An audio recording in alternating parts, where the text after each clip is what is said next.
Good day, folks. This is Greg Judy at Green Pasture Farm. Today we're over with the sheep, and David's getting ready to roll the wire up over there.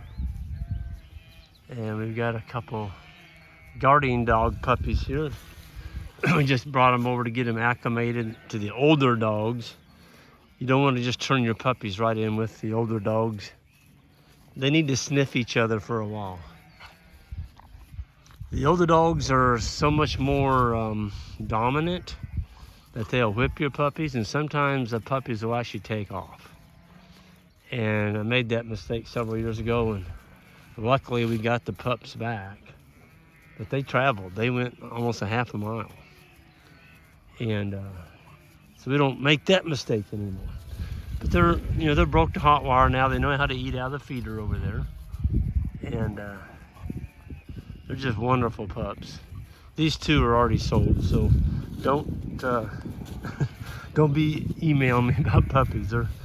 We are gonna have some next week at the advanced grading school. We have one of our attendees coming that bought a start from us years ago. Now he's got some puppies available.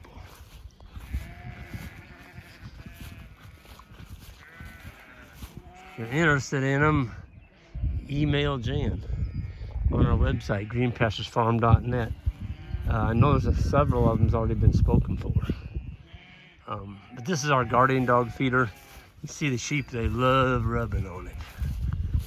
And see what their feet, oh yeah. See how much we got in here. Oh yeah, they're good. I like this feeder because it keeps the feed dry. And the dogs, they come in underneath that right there on both ends. And the puppy's in there eating. He can get away. He can take off.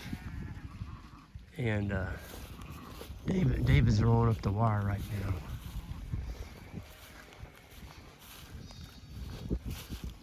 This is the time of year you look across the landscape and you almost have a heart attack. You're like, oh no, dead lamb, dead lamb. You see all this white hair everywhere. It's not a dead lamb, it's just the hair coat's coming off. They're shedding like crazy. Wow, look at that. That ew's got triplets. Got 3 of them. That ew's got twins. There's a lot of them just now having their young ones. I think we've got about 100 lambs on the ground. We just started 5 days ago. It's unbelievable. There's another ewe up there's got triplets. Just had them. I'm not gonna go up there. Folks, we don't go in the pasture and mess around. You leave them alone. That's our strategy. We don't mess with them. Somebody wanted to know exactly how we approach lambing season. So what we've done is we saved our largest paddock here. There's about 25, and there's another 20 across the road, or there's 35, 45, 55. There's about 55 acres here on this side of the road, and all we do is pull the wires up. We do not put up a back fence. And by doing that, the ewes get to drift as they lamb. They just keep drifting forward. I noticed there's some brand new ones up there on that hill. We're just gonna leave them alone. I'm not going up there. Not gonna monkey with them. You get in there and start monkeying with those lambs, you're gonna end up with a bunch of orphans. Because you take a new mother that just lambed, and she's never had lambs before. She's up there kind of licking on them, trying to figure out what's going on. You walk up there and you spook her, and she runs off. She's gonna go to another set of lambs possibly and try and claim those, or she may just walk off and not come back to her lambs. So stay away from them. First year I lost 17 lambs. Every one of them was my fault. I was out there, oh man, every night and every morning, walking around in them, trying to bond them up and match them up. And, you know, leave it alone. There's another set of triplets. Wow, she's got some color on her.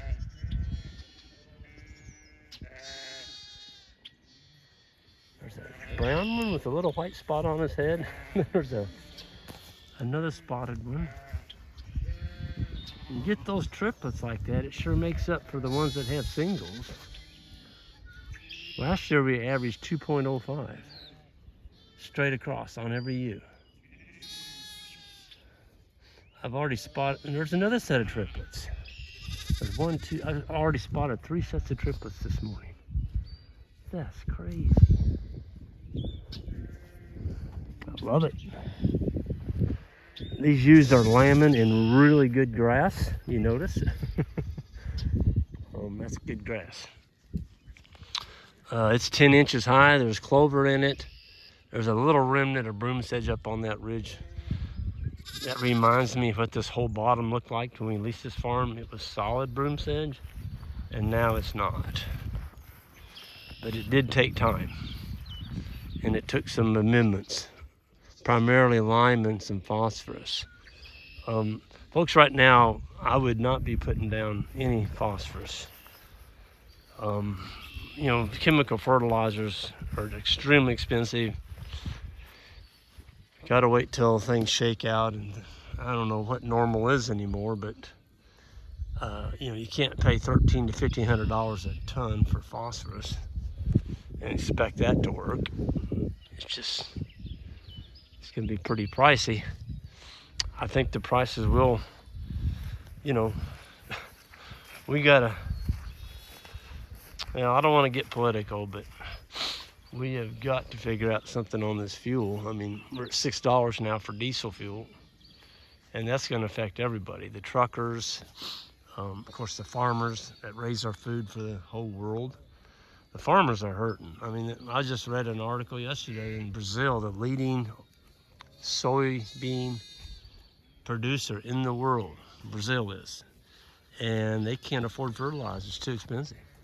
And so a lot of them are not fertilizing. That's going to cut their yields by 40%.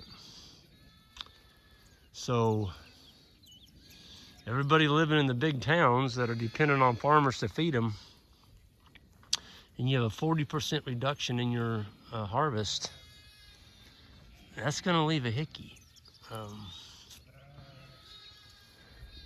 And a lot of it has been, you know, anytime you make up your mind to not go forward. I mean, I'm not against alternative energy at all. I think it's great, but we're not there yet. And to just stop what we're using, and we may be, you know, I don't know what the years away is in being completely dependent on solar and wind.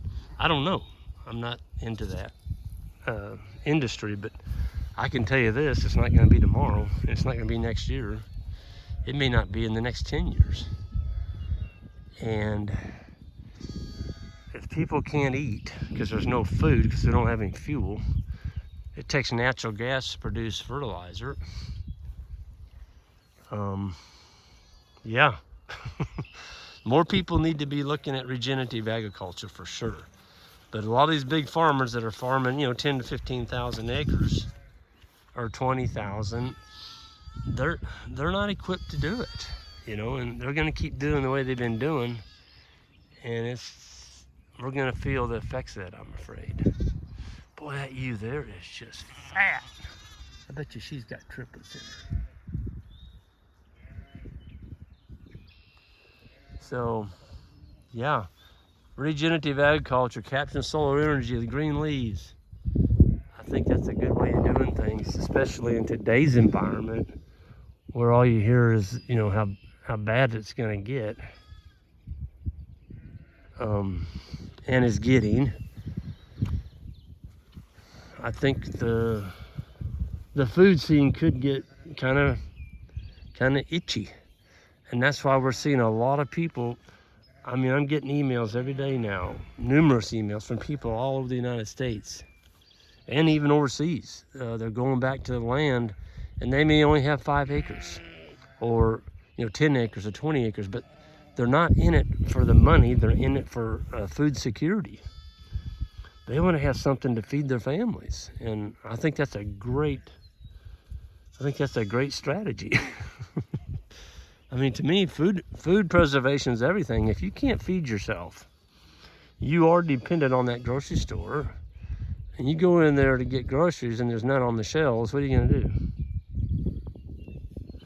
Well, out here, we can go out here and we can harvest the lamb. We can harvest the beef, and it's all being grown by solar energy. So, yeah, we do feed hay occasionally in the wintertime. I think normally we're at about a half a bale for the whole winter per cow. I think this year we hit 1.5 bales. We didn't have any rain last fall, so we aren't completely a closed loop. We do buy hay outside, and I get a lot of people hammering, oh, Greg, you're terrible, you're feeding hay from outside, and you can't call yourself, completely a closed loop. Well, I don't. We're not a closed loop system. But, we do the best we can, and we try and give our animals a good life. And they're moved constantly onto green grass. And when we unroll hay on our property in the wintertime, it can do this.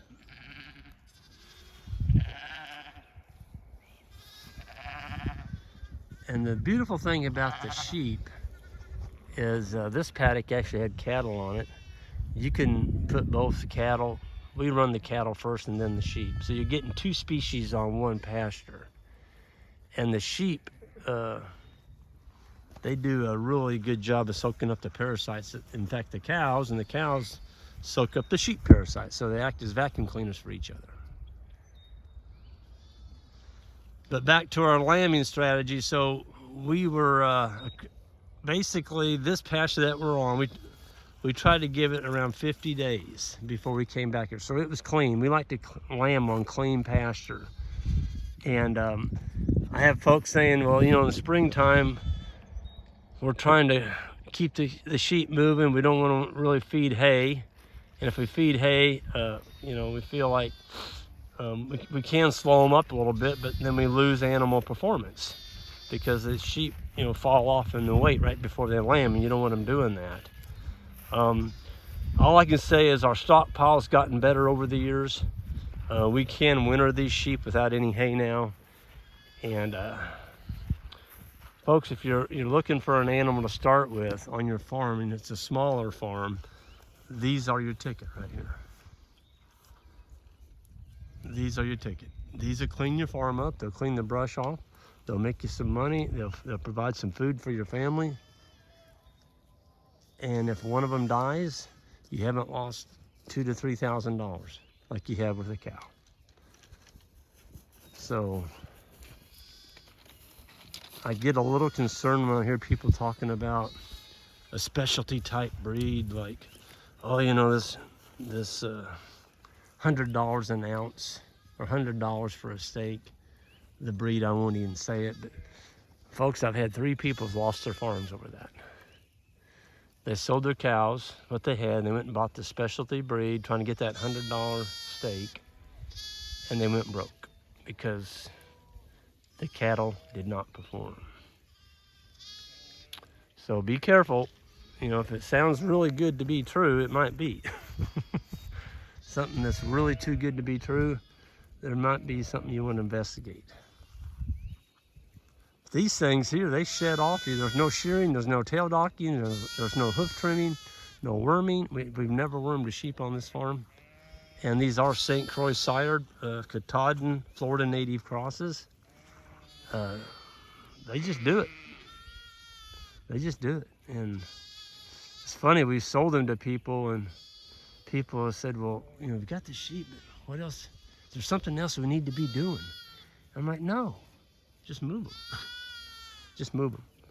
So with that, I'm going to go ahead and sign off. We're going to put in a new paddock, and we'll see y'all down the road. We're going to see some of you next week at the Advanced Grazing School. And I think there's a few spots left in there, so it's not too late. Go to the greenpasturesfarm.net if you want to sign up. And hit that subscribe button on the way out. Everyone have a good one.